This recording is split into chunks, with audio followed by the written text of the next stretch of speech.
Hello everyone and welcome to our Cargill Confectionery Series. My name is Coco Joe, and in this video we'll discuss basic truffle centers. We'll talk about some truffle center recipes, one that's softer and suitable for depositing into a chocolate shell, and one recipe that's firmer, suitable for cutting or rolling. We'll also talk about the shelf life of truffle centers. Another term is ganache. Ganache would be the truffle center. Those are interchangeable terms. Anything can be called a truffle. It doesn't have a standard of identity, and it's among my favorite confections. It's a delicious, creamy confectionery center that is made with chocolate and cream. Now, a good starting recipe is 2 parts of chocolate to 1 part heavy cream to make your wonderful truffle or ganache center. And there's 2 different ways to put them together, and I'll describe the first, which is the most traditional way. You would start with your 16 ounces of chocolate in wafers or pieces, even shaved chocolate, and your 8 ounces of heavy cream you would scald. That is, you'd bring it almost to a boil so it's very hot. You pour your scalded cream into your wafers or your pieces, and the heat from the cream will melt the chocolate, and you use a whisk to emulsify them together, and you'll have your delicious truffle center. The way that I would like to show you is using tempered melted chocolate. I'm going to use milk chocolate, and I have my 16 ounces of chocolate to do this, and my heavy cream. You can scald the heavy cream, but then you would need to cool it back down to approximately 105 degrees Fahrenheit. We want to maintain the temper in the chocolate, the pre-crystallization that we've done. If you remember from our tempering video, if you don't correctly temper chocolate, you won't get great results, and you'll see the same thing in your truffle centers. If you use well-tempered chocolate, you'll get a beautiful creamy truffle center. So I'll show you how this can go together. It's much easier if you pour the chocolate into the cream and use your whisk to do the emulsifying.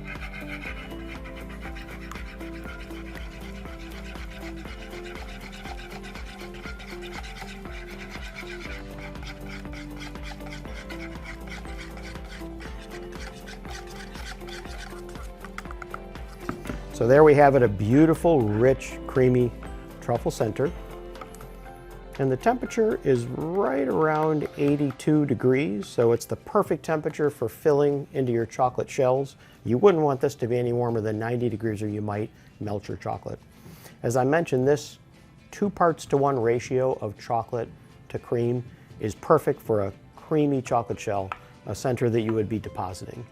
If you were to increase your ratio of chocolate compared to the cream, so let's say you increase the chocolate up to, for example, 24 ounces of milk chocolate, 1.5 pounds, and you kept the heavy cream at 8 ounces, you'd end up with a much firmer ganache, and that one would be more suitable for letting it, once you let it cool, cutting it up into pieces or rolling it into balls to make truffle centers.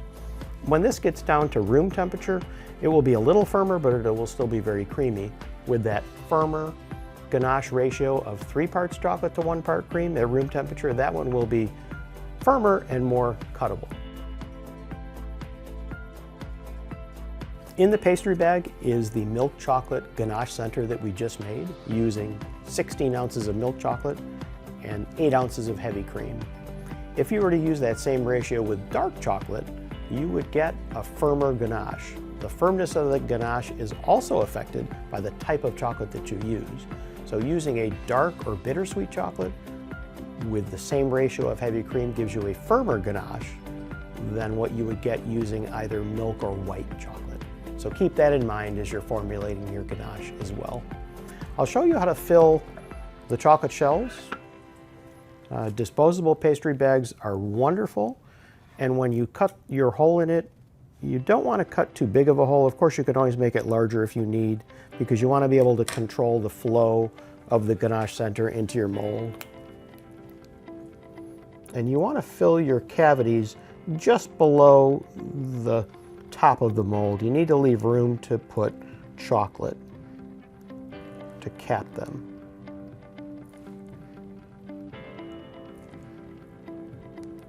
Once all your shells are filled with ganache, you can tap the mold to level them, and raising it up to your eye level to be sure you haven't overfilled them. You'll want to leave a couple of millimeters of room to put that chocolate bottom on these shells. This usually will take a few hours or overnight to solidify. The exposed ganache will dry, and that's much easier to put the chocolate bottoms on once the ganache is dry. You would flood the mold with tempered chocolate and just scrape the excess off and let that solidify, and you'll be able to demold your chocolates and they'll be all done. This recipe for Truffle Center is a firmer ganache. I made this up yesterday with 22 ounces of dark chocolate and 8 ounces of heavy cream. The design of this is a firmer ganache that can either be poured out onto a parchment lined sheet, and once it comes to room temperature you could cut that into squares. I've just left it in the bowl and you can see how firm it is. I'm just going to roll it into balls using a scoop. And it's firm enough where it'll hold its shape.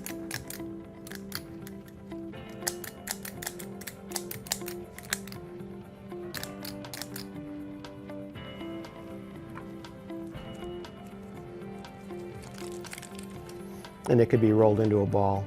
I have some cocoa powder, and you could actually dust it with cocoa powder to finish it, which is a really nice look.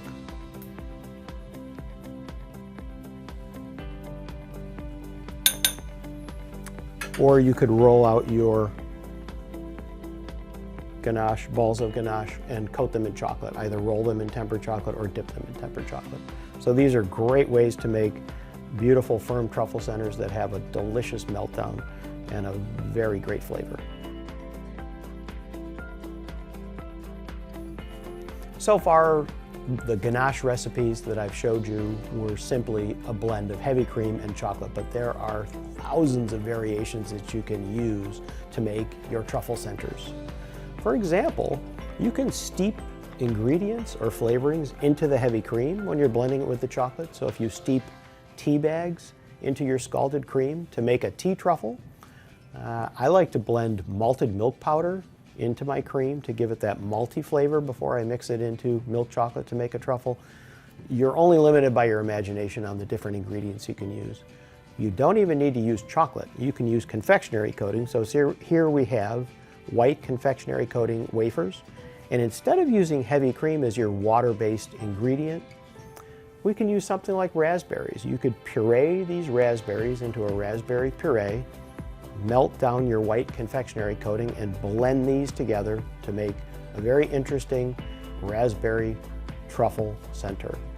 Remember the ratios. The more of the confectionery coating or chocolate that you use, the firmer your truffle center will be, and the more of the water ingredients like heavy cream or fruit puree that you use, the softer your ganache will be. The last topic to talk about is shelf life. The shelf life of truffles can vary greatly, from just a few weeks upwards of 6 months. And the factor that will depend on is the amount of water in your truffle center that's available for spoilage to occur. So heavy cream has approximately 55% water, and that is where all of the water is coming from in that first recipe that I showed you, 2 parts chocolate to 1 part heavy cream. That truffle center would probably have a shelf life of 2 weeks. It would be very short. The amount of water in your truffle center is the biggest factor, but there are also other things you can do to lengthen the shelf life. You could add a preservative, which would help inhibit mold growth. You could add the enzyme invertase. That will break down some of the sugar that's in the chocolate, and that broken down sugar will bind up some of the water, giving you a longer shelf life. Of course, you can also replace some of the ingredients that have a lot of water, like heavy cream, with other ingredients that have less water, such as honey or corn syrup. Those would be other things that you could put in your truffle recipe in place of heavy cream. Of course, the easiest way to extend the shelf life of your truffles is to refrigerate them. The colder temperature will give you a longer shelf life. Of course, when you're ready to eat and enjoy them, it's always best to They taste best and have the most wonderful mouthfeel at room temperature.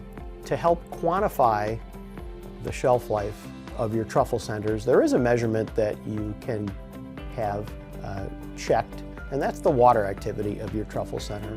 You can use an outside laboratory to make that measurement for you, and it's a pretty simple test that gives the amount of available water in your truffle center. It's on a scale from 0 to 1. 1 would be the water activity of pure distilled water. So a water activity measurement of 0.6 or below is generally thought of as microbiologically stable. So if you get your water activity checked and you're above that 0.6 level, as would be most of the truffle centers that we made today, you will want to take some action and possibly either extend your shelf life or just make sure they're eaten within the shelf life. Thanks for watching. Be sure to check out more videos in our Cargill Confectionery Series. I'm Coco Joe. Have a sweet day.